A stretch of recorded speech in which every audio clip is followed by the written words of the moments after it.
وقل جاء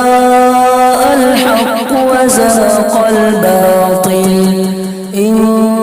الباطل كان زهوقا۔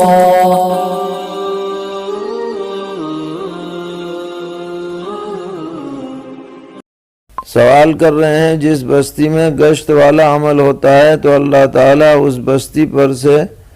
آنے والے عذاب کو گشت کی برکت سے روک دیتے ہیں، اور گشت کرنے والوں کے لیے خدا کی ساری مخلوق دعائے مغفرت کرتی ہے، اور گشت کی برکت سے اگر قبر والوں پر عذاب ہو رہا ہو تو عذاب بھی اللہ تعالیٰ ہٹا دیتے ہیں۔ جماعت و تبلیغ میں رائج مذکورہ بالا فقروں کی وضاحت مع حوالہ مطلوب ہے۔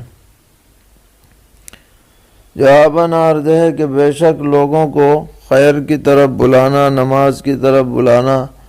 دین کی طرف بلانا اچھا عمل ہے، اس میں کوئی دو رائے نہیں، لیکن کسی بھی عمل پر کیا ثواب ملتا ہے اور اس کے کیا اثرات مرتب ہوتے ہیں معنوی اعتبار سے، اس بارے میں کوئی شخص اپنی طرف سے نہیں کہہ سکتا، اپنی طرف سے نہیں کہہ سکتا۔ اس کے لیے مخبر صادق صلی اللہ تعالی علیہ وسلم سے نقل صحیح ضروری ہے، اور اس طرح کی کوئی بات ہماری نظر میں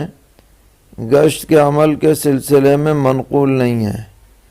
کہ اس سے ساری مخلوق اس کے لیے دعائے مغفرت کرتی ہو اور عذاب ہٹا لیا جاتا ہو اور قبر سے عذاب مرتفع کر دیا جاتا ہو۔ ایسی بے سند باتیں بیان نہیں کرنی چاہیے، جو صحیح باتیں ہیں بس انہی کو بیان کرنا چاہیے۔ دینی و اصلاحی بیانات کو سننے کے لیے ہمارے چینل القراءت آفیشل کو سبسکرائب، لائک، کمنٹ اور شیئر کیجیے تاکہ آنے والے نئی ویڈیوز کا سب سے پہلے آپ کے پاس نوٹیفیکیشن پہنچ سکے۔ خدا حافظ۔